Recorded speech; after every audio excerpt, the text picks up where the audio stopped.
Hey everybody, welcome back to the channel. And this just might be the dumbest purchase I've made yet.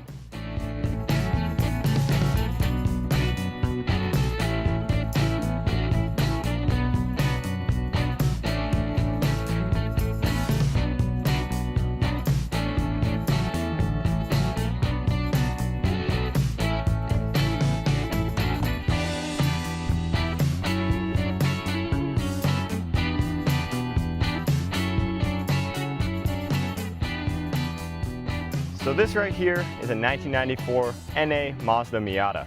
Has around 190,000 miles on the clock, factory 1.8 liter with a limited slip differential, and the factory hardtop. These cars are getting really hard to find because, well, they kind of all look like this. And if they don't, they're going for $5,000 to $10,000. The prices on these have just gone crazy. Only a couple years ago, my mom actually had one of these. It was white, it was super clean. Had a couple more miles on it, factory soft top. It was nice. She only bought that car for $2,000, and that was a clean example. So I was pretty certain that I'd missed the boat on these cars. But then this thing came up on no place other than Facebook Marketplace for what is basically a steal these days. The guy was getting bombarded with messages. Tons of people wanted to see this thing. However, I was just nice to the guy, made it obvious that I was interested in the car, and he ended up holding it for me even though there were tons of other people beating down his door to buy this car. I looked at it, it was a lot rattier than I thought it would be. I mean, look at it. But I did end up taking this car home for $2,700. It's hard for me to swallow that that's how much this car is worth, but again, this guy was getting bombarded with messages. I could probably sell this thing right now for $3,000. This roof alone is worth like $1,500. It's the OEM matching one for this car. So basically a $1,300 Miata with a $1,500 roof on it. So what does a $2,700 running and driving Mazda Miata look like in 2025? Well, let's take a look. First things first, and most importantly, the lights do still go up. So from what I was told, this car was getting prepped for paint probably 5 years ago and just never ended up getting painted. And it sort of fell into a state of disrepair. You can see blinker is missing, busted on the bumper here, corner lights are missing all around. Tons of little things are just missing off this car. It's mostly in primer, but we've got one red door.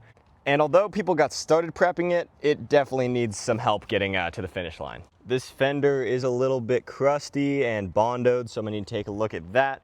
The thing about buying a clap Miata like this these days, they've lived 100 different lives.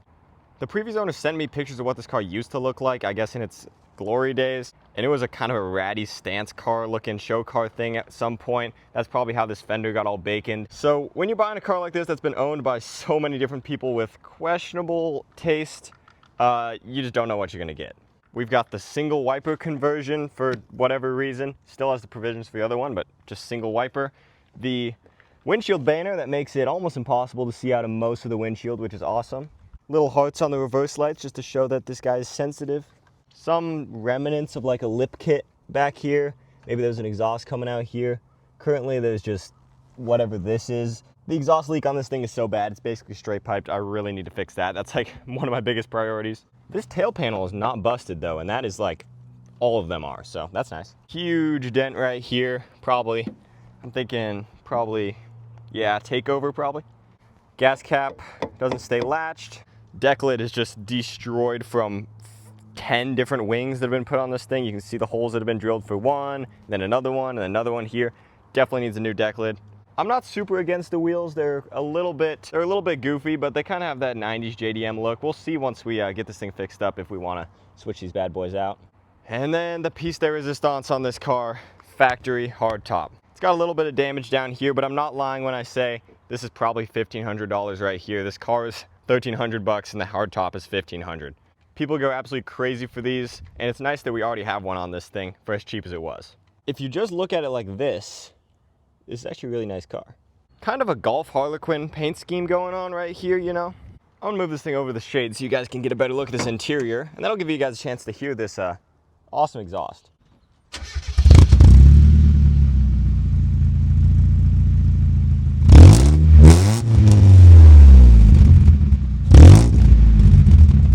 Really sounds great, doesn't it? It also heinously leaks exhaust fumes into the cabin. Now that we're over in the shade, you can take a great look at this interior. Starting off, we got the racing door panels. Super solid. Also racing window crank, so that's great. Custom speaker system in this thing. It's got the cloth buckets, and they actually are all there, not all torn up. They're just so dirty. You can see it's got a harness right here. It's just like a 3-point harness because for some reason the 4-point isn't set up. It's got a harness bar and stuff. These suck. I definitely want to get rid of them. And this car is like 105 horsepower, so we don't need those. Got the classic and absolutely ridiculous shift knob right here.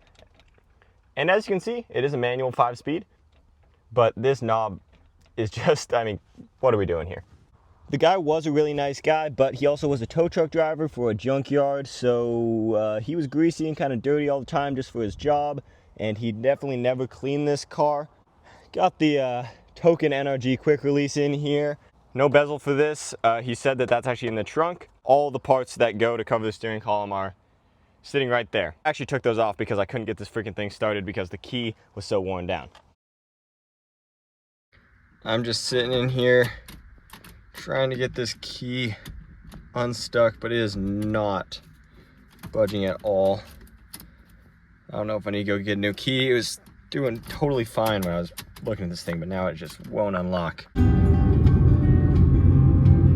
Okay, we got fresh key cut from the hardware store. Don't know if that's gonna fix it perfectly. Man, it is just terrible in here. Because, you know, but let's see. Oh wait, there we go. Oh, good morning.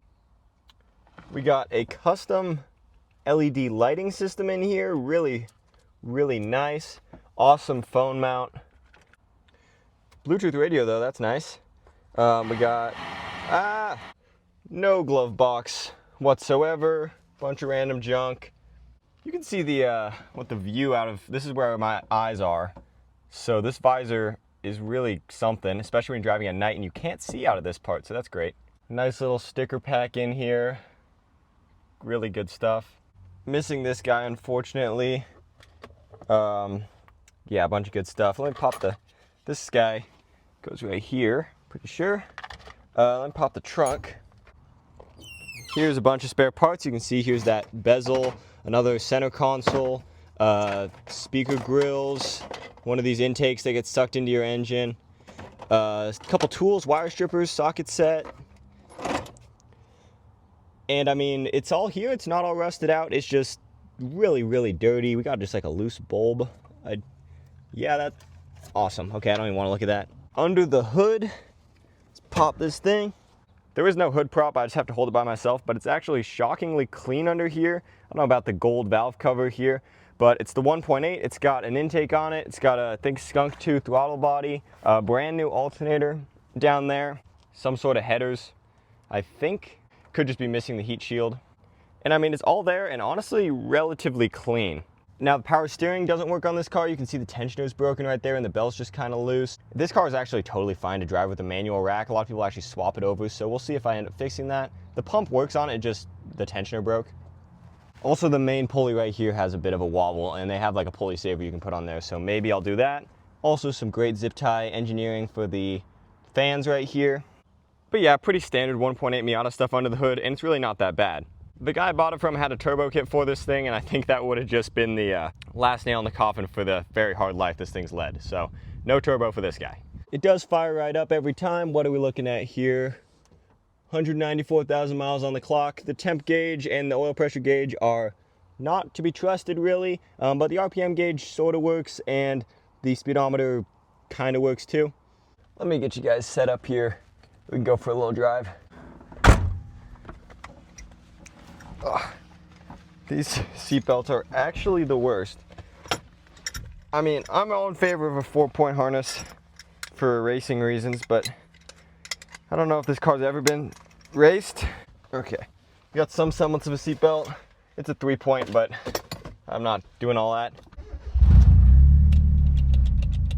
Starts right up every time. To be honest, the fact that it goes through every year and it moves under its own power, honestly, for a Miata in 2025 for under $3,000, it's really all you can kind of ask of it. and I'm not really trying to beat on this car. Every other person who's owned it has.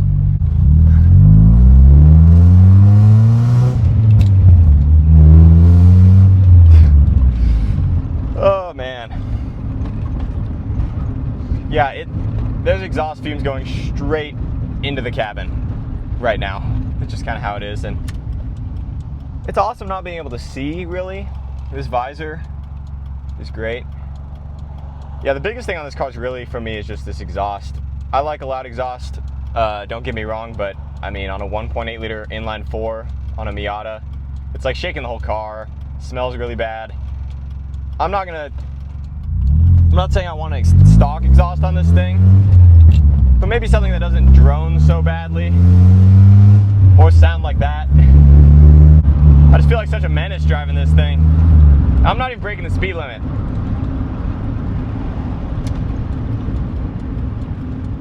I think this thing's tag is from like 2024, so not gonna go too far here.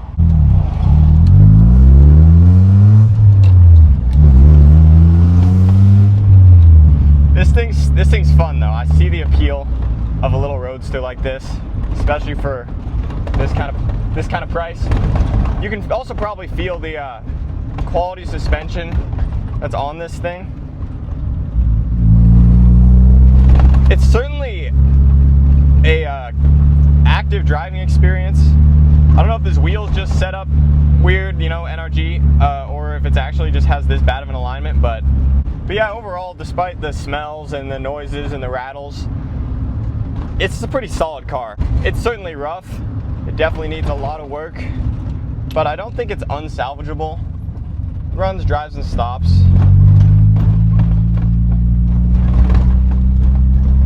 It's certainly got its flaws, but I think it's something we can work with, and I'm excited to bring this thing back from the brink. Honestly, most other cars in this condition, I wouldn't even get close to. But just the way it is with Miatas these days, $2,700 for this thing with a hardtop, running, driving, shifts fine, no major mechanical issues. Honestly, that's a deal, even with all the cosmetic work that needs to be done. If you guys are interested in this car, stay tuned. I can't promise you the next episode on this thing's coming anytime soon, but I do plan on doing a full paint job on this car, refurbishing the entire interior, fixing all the mechanical issues we got right here, throwing an actual exhaust on this thing, undoing all the questionable things that have been done to this car, and altogether bringing this thing back from the brink of just turning into a sideshow takeover car. I want to see if we can take a car like this that's had who knows how many owners with so many different tastes, and it's been modified in so many different ways, and bring it back to looking at least remotely tasteful. Do you guys think I got a good deal? I don't even know, to be honest. Thank you guys so much for watching. Stay tuned for more on this car. I'll see you guys next time.